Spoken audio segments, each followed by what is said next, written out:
Hey viewers, my name's Cara. I'm your host for Tuesdays on the Pagan Perspective, and this week we're talking about coming out of the broom closet.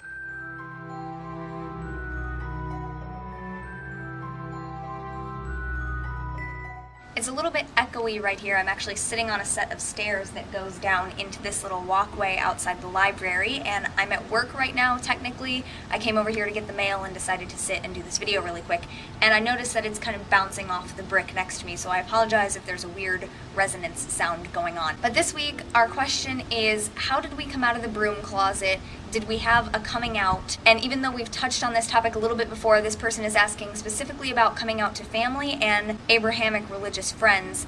And is it possible for us to keep up our personal path and balance that with the relationships that we have made with people who disagree with our personal path? So I'm going to start at the beginning. How did I come out of the broom closet?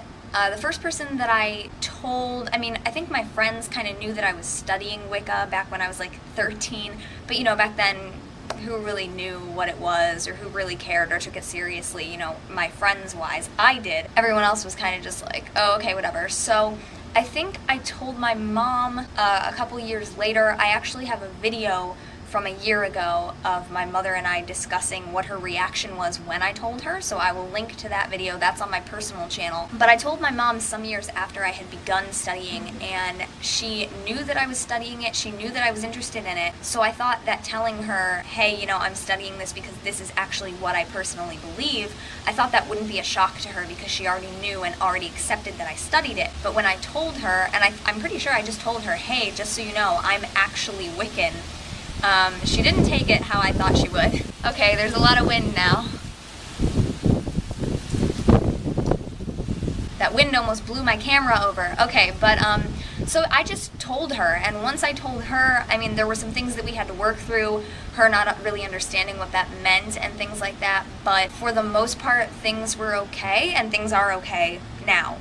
Anyone else that I came out to was like friends, and they were all very accepting. There have been a couple people who were not accepting at first, but who were willing to listen to me, and that's good.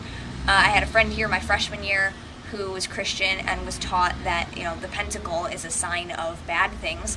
So he saw me wearing a pentacle, and he said, now I know that you're a great person and I totally like you, but you're wearing that, and I've been taught that that's bad, so tell me what that means to you so I can understand. And I absolutely respected that approach, and so I told him, and he accepted what I said, and he said, okay, that doesn't sound bad, that doesn't sound like what I've been taught to believe that symbol means. A lot of my friends, luckily the people that I have come across that are really close to me, have been very understanding, and if they don't agree, they at least agree to try to understand and tolerate. So that has been really lucky for me. I didn't have a coming out like where I told everyone at once, if that's what you're referring to. It's just kind of one-on-one a bunch of different times, or maybe to a small group at a time. And it's kind of like an LGBTQ sort of coming out as well, where we're coming out every day, basically. For me, I think it's less every day than just every time it comes up, but every time religion comes up and every time I share my beliefs, I tend to be coming out again and being proud of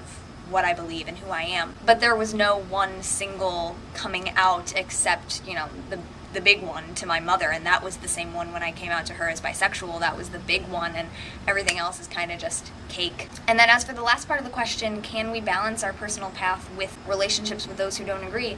Definitely, because we all do it. I don't think anyone in the pagan, neo-pagan, new age, witch community, anyone in that sort of area, I don't think that any one of us has only pagan friends. Maybe you were raised into a family of pagans, and so maybe you know more pagans than, say, I do, but I don't really think any of us probably have entirely pagan friends.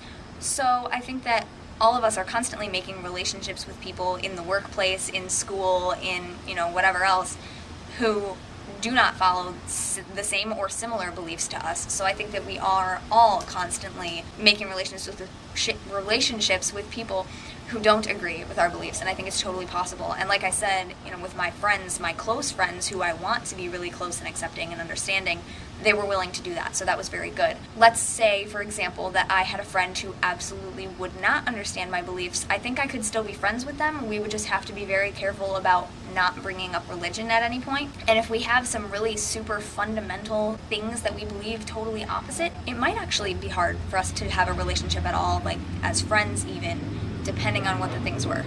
Hi.